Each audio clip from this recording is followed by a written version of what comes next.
Alrighty, welcome back everyone to our Red Dead Redemption 2 Every Horse series. This is the Flaxen Chestnut Morgan. That is our second to last Morgan. And the last one we have, I already have purchased it in the stable. It is the Palomino Morgan. But really quickly before I forget, I just want to go over the stats again for the horses like I do at the beginning of every video. So the Morgan's base stats are 2 health, 3 stamina, 3 speed, and 2 acceleration.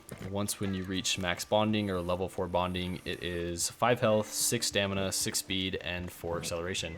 So something I want to address really quickly before I continue talking about this specific horse is the video posting. So I actually posted the last video last Monday after recording it that weekend.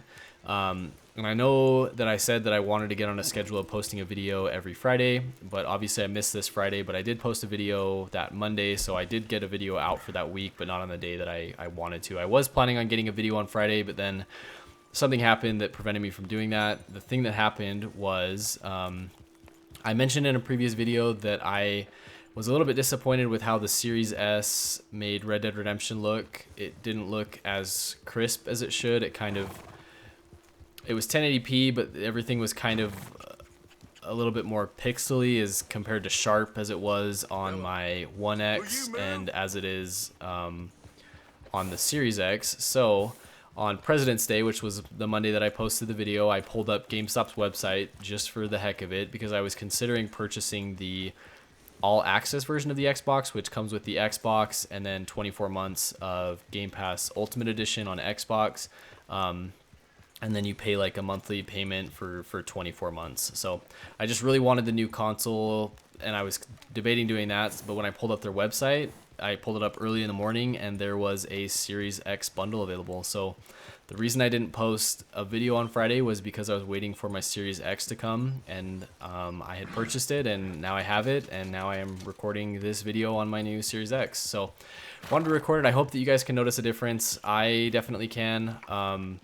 The game looks a lot crisper. The draw distance is not only further, but a lot clearer as well. I struggled when I was playing with some friends. I struggled with being able to locate animals that they say they saw from a distance. Like, for example, if there was a deer or something on this hill in front of me, I would have a hard time, or that turkey, I guess. Like, I would have a hard time seeing that turkey where they could clearly see it when they were playing on their 1Xs, or I have a friend that also has Series X as well. So super pumped to have this console and to be able to begin recording again. So yeah, this is the Flaxen Chestnut Morgan.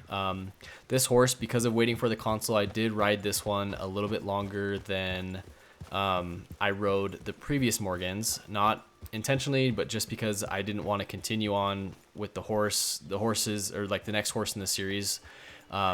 Because I didn't want to, I guess, kind of forget about this one when it came time to record the video. So I wanted to continue to ride this one until I was ready to record the episode. So I rode this one for longer than I did the previous Morgans. But this one I have really enjoyed compared to the previous two. I've mentioned before how I think that unfortunately there is a reason why the Morgans are considered to be the worst horse in the game, and with the previous two I definitely saw that. With this one I feel like maybe it's a placebo effect thing, or maybe it's just because I rode it longer, or maybe the encounters and interactions I had on this horse compared to the other one. I feel like this horse I have enjoyed a lot more. It just seems kind of just all around better than the other ones, but not by a significant amount. Not enough to tell me, or to tell you guys to grab a Morgan because it's the dark horse breed of horse, because we all know that that's not true. So I don't totally have a ton to say about this horse, just because it like I said, it's similar to the other Morgans. This one's just been slightly better, but I think that may just be a placebo effect for me. I named this one Arizona. It is a male. I have already purchased the last Morgan, and I made that one a female just to kind of continue to test the gender thing to see if that has anything to do with the way the horse acts. I don't believe it does, but we never know. So I just want to continue to, I guess, change up the breed of, or not the breed, but change up the gender of horse, just so I can continue to try to test that until I know for 100% certain. But yeah, a couple of things I did want to highlight, kind of my biggest takeaways from the Morgan. I'm actually riding, I didn't mention this, I don't have a waypoint set. I'm actually riding to the Strawberry Stable. I plan on ending the video there. I picked this area of the map, kind of the back area of tall trees and the area between Strawberry and tall trees, because I feel like it just kind of, I don't know, looks like, you know, the Rocky Mountains or whatever, and that's kind of where I'd picture a pretty, I guess, generic horse like this one. I say that in the best way, a generic horse. I actually enjoy that about some of these Morgans, is that they are pretty generic and kind of look like a horse you would expect to see back then, rather than this massive, I don't know, like Breton or these weird breeds of horses that people probably didn't, you know, own back then in the Wild West anyway. Excuse me. So yeah, two things I kind of wanted to highlight, kind of my main thoughts from not only this Morgan but all of the Morgans, was something I mentioned in one of the previous videos. I believe the first Morgan was that I had a encounter where I was in the swamp area of the map down by Saint Denis, and I got stuck in the water with multiple alligators, and I got stuck for a good minute or two in this perpetual, it felt like a minute or two, but it was probably realistically a minute, this perpetual loop of like my horse freaking out at an alligator in the water, turning the other way, freaking out at an alligator in the water that way, turning back around, and I was just spinning in circles and could not for the life of me control the horse to get it out of the water. I thought maybe it was just that interaction, or it was just that, you know, specific thing that, you know, I just got unlucky, or some game thing that caused that to happen. Because I know your horse can't buck you when it's swimming in the water, so maybe it was at the point where it wanted to buck me, but it couldn't because we were in water, so it just kept swimming around in circles. I thought that was just a crazy thing that happened with that one, but as I've continued to ride the Morgans, I've noticed that there are two things that I would say that they struggle with, and the main one out of the two is the way they act around predators. When you run into a grizzly bear, get ambushed by a cougar, run into a pack of wolves while you're riding down the trail, the Morgan becomes nearly uncontrollable if you don't do an excessive job of calming the horse. It will immediately buck you if it gets startled.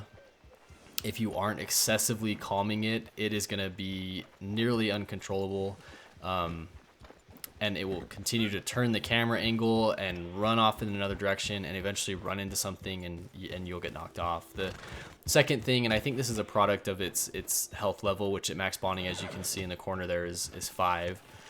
It is very weak when it comes to combat. I believe that probably is just a product of what its health stat is, being only 5 out of 10. That probably is the reason why its health is, you know, seems pretty pitiful when it comes to fighting. But it also, I don't know if it's just where it's getting hit, but I feel like of the horse breeds that I've done so far and the horse breeds that I've ridden in my time on Red Dead Online before this series and in the single player, I feel like the Morgan horse has been one of the weakest horses. If you ride your horse into combat, it will go down and you will have to revive it. That's kind of been my experience with it so far, but I have really enjoyed this horse, Arizona. Like I've mentioned, I try to name the horse so that I kind of, I guess, build a bond with the horse. I don't really know. Build a bond with the horse, or actually put in the effort to, you know, really take the time to evaluate each horse. Because if I just purchased a horse, didn't name it, didn't care, I would just, you know, do a video as quick as possible and then tell you that I don't care. But I'm really trying to take my time with each of the horses and try to evaluate every aspect of it in Red Dead Online. The next horse I'm excited for, jumping ahead, or I guess looking for ahead in the series, is the Palomino Morgan. I am super excited for that horse because when you play the single player, it is the first horse available to you for purchase in the Valentine stable when Hosea takes you to the stable to trade in the Raven Black Shire. So that horse holds a special place in my heart because on my first halfway playthrough of the single player, I purchased that horse and rode it for the majority of that playthrough. So I really like that horse. So I'm hopeful for that one that might be the horse that kind of turns my opinion around for the Morgans. But if that's the case, I might just tell you buy this specific Morgan But again, because of my feelings towards that horse and the experience I had with it in single player, it probably will just be a placebo effect. But yeah, so this has been the Flaxen Chestnut Morgan. Thank you all so much for watching. I hope to get back on schedule of doing a video every Friday. But yeah, thank you all so much for watching, and I will catch you in the next one.